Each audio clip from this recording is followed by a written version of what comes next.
नमस्कार दोस्तों, मैं आपको आज बताने जा रहा हूँ केतु ग्रह के बारे में।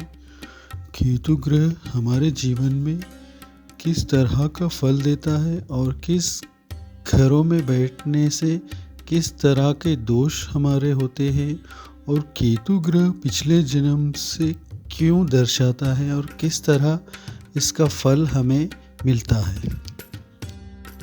केतु ग्रह के विषय में बहुत सारी भ्रांतियां फैली हुई है। सभी लोग केतु को बहुत ही नेगेटिव ग्रह मानते हैं। अगर केतु की दशा आ गई तो लोग बहुत ही परेशान हो जाते हैं।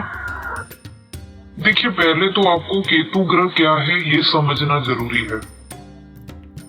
अगर किसी ग्रह के विषय में आपको जानकारी नहीं है तो उस ग्रह को आप नकारात्मक तरीके से कैसे ले सकते हैं। देखिए, केतु ग्रह बहुत ही ज्यादा आध्यात्मिक ग्रह है और कोई भी आध्यात्मिक ग्रह हमारी उन्नति ही चाहेगा, हमें कभी दुख नहीं पहुंचाता। लेकिन हमारे पास सही ज्ञान की कमी की वजह से हम उसे नकारात्मक तरीके से लेते हैं। केतु एक छाया ग्रह है, लेकिन केतु का महत्व कुछ अलग है कुंडली में। देखिए, जितना मैंने केतु पे अभ्यास किया है उस अनुभव के तौर पे हम यहाँ पे केतु के विषय में बात कर रहे हैं। जिस स्थान के साथ केतु जुड़ा हुआ है उस स्थान के प्रति असंतोष क्रिएट करता है, असंतोष देता है। हमारे आज तक धरती पे बहुत सारे जन्म हुए हैं, उसमें हमने अच्छे बुरे बहुत सारे कर्म किए हैं, लेकिन कई इच्छाएं हमारी ऐसी होती हैं जो पूरी नहीं हुई होती। केतु उसी इच्छाओं का कारक है। इसी चीज को हम एक दृष्टांत, एक एग्जाम्पल के तौर पे समझते हैं यहाँ पे। देखिए, केतु जिस स्थान में विराजमान होता है उस स्थान से जुड़ी हुई किसी ना किसी चीज को हम किसी ना किसी जन्म में गैर जिम्मेदाराना तरीके से हम भोग के आए हैं। हमने उस चीज का मिसयूज किया है या हमने उस चीज की जो वैल्यू है वो हमने कभी समझी नहीं। इसलिए हमारी कुंडली में जहां पे भी केतु विराजमान होता है उस चीज के प्रति हम कभी सेटिस्फाइड नहीं होते। उस स्थान से जुड़ी हुई चीजें हमें बार बार अपनी तरफ खींचती है। ऐसा बिल्कुल नहीं है कि जिस स्थान में केतु है उस स्थान का हमें कभी फल नहीं मिलेगा, लेकिन जिस स्थान में केतु विराजमान है उस स्थान से जुड़ी हुई सभी चीजों में से कोई एक चीज ऐसी होगी जिसके प्रति आपको बेहद असंतोष रहेगा। आपको कितनी भी चीजें मिल जाए उस चीज से जुड़ी हुई, लेकिन आपको कभी भी संतोष नहीं होता। हम एक दृष्टांत लेते हैं यहाँ पे। अगर किसी व्यक्ति का पंचम स्थान में केतु है, वह व्यक्ति को कितना भी प्रेम मिल जाए, कितना भी प्रेमी पात्र उसको अच्छे मिल जाए, लेकिन वह व्यक्ति को कभी प्रेम से संतोष नहीं होता। बहुत ज्यादा अटेंशन चाहिए और बहुत ज्यादा उनकी केयर करो, उनसे प्यार करो, उनके साथ जुड़े हुए रहो, ऐसा वो लोग चाहते हैं। पंचम स्थान से हम पुत्र भी देखते हैं। पुत्र के प्रति वो लोग बहुत ही ज्यादा टेंशन में रहते हैं। जब भी देखो वो अपने संतानों के विषय में चिंता में अपना समय व्यतीत करते हैं।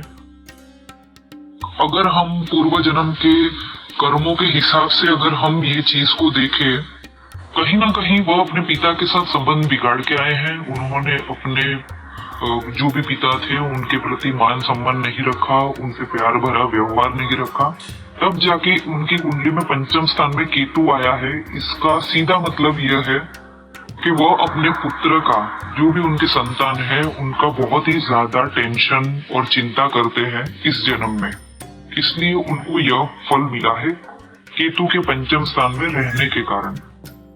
किसी जन्म में हमने अपने प्रेमी पात्र से दूर व्यवहार किया है तो पंचम स्थान में केतु आता है।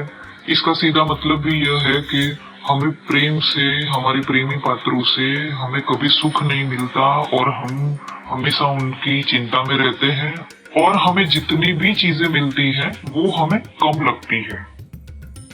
मान लीजिए किसी का सप्तम स्थान में केतु है तो उनकी अपने पार्टनर के साथ बनेगी नहीं। उनके जो भी पति पत्नी होंगे उनका व्यवहार आपके प्रति थोड़ा उदासीन रहेगा, निराश रहेगा। आपकी जितनी भी एक्सपेक्टेशन है अपने लाइफ पार्टनर से वो पूरी नहीं होती। अगर हम इस चीज को गत जन्मों से जोड़े तो कहीं ना कहीं आप अपने पार्टनर का मिसयूज करके आए हैं कहीं ना कहीं आपने दुर्व्यवहार किया है, उनको दुखी किया है, तब जाके आपकी कुंडली में सप्तम स्थान में केतु विराजमान हुआ है इस जन्म में। सप्तम स्थान से जुड़ी हुई चीजों का फल जिसके कारण असंतोष क्रिएट हुआ है आपके जीवन में, वो पूरी जिंदगी सहना पड़ सकता है। अगर किसी व्यक्ति का अष्टम स्थान में केतु है तो जितनी भी चीजें उनको वारसे में मिली है, जो अपने घर परिवार से मिली है, उस चीजों में उनको बहुत ही असंतोष रहता है। और जबकि कोई दूसरा इंसान उनको देखे तो उनको लगता है कि इसके पास इतनी सारी चीजें हैं, फिर भी यह व्यक्ति अनसेटिस्फाइड है, असंतोषी है, क्योंकि उनके अष्टम स्थान में केतु के विराजमान होने से उनको यह फल मिल रहा है। चलिए, ये तो हो गई केतु की बात। केतु असंतोष की भावना देता है, लेकिन इस चीज को भी समझना बहुत जरूरी है। अगर हमें किसी चीज के प्रति असंतोष होगा और उस चीज को हम ज्यादा से ज्यादा पूरा करने के लिए हमारी पूरी मेहनत लगाएंगे, हमारा पूरा जोर लगाएंगे, तब जाके हम हमारे सभी कर्म फल से मुक्त होंगे। पहली तो ये अच्छी चीज है। दूसरी चीज ये है कि बार बार हम किसी चीज को हासिल करना चाहते हैं लेकिन हम उसमें निष्फल होते हैं, हमें सफलता नहीं मिलती, तब जाके हम किसी और मार्ग का चुनाव करते हैं। और जब हम संसार से बहुत ही ज्यादा परेशान रहते हैं, पूरा जीवन हमारा भटक जाता है, बहुत कुछ करने के बाद भी जीवन में हम जब कुछ हासिल नहीं कर पाते, तब हमारे जीवन में आध्यात्मिक मार्ग का उदय होता है। और आध्यात्मिक मार्ग का उदय होना, आध्यात्मिक मार्ग का जब हम चयन करते हैं, तब हमें एक बात समझनी बहुत ही जरूरी है कि कोई ईश्वरीय कृपा या किसी ईश्वरीय संकेत या कोई हमारा पुण्य कर्म है जिसका उदय हुआ है, तब जाके हमारे जीवन में ये चीजें हमें देखने को मिल रही है। धरती पर हम इसलिए हैं क्योंकि हमें हमारे बुद्धि क्षमता से, हमारे आत्मा के ज्ञान से हमें परमात्मा की ओर गति करनी है। धरती पे हमारा जन्म इसी कारणवश हुआ है, लेकिन हम हमारा पूरा जीवन भौतिक चीजों में और बेमतलब की चीजों में पूरा जीवन हमारा लगा देते हैं।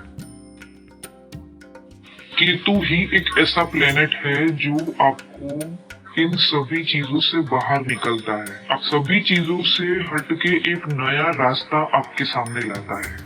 लेकिन आपको अपना जीवन कैसे जीना है, यह तय आपको करना है।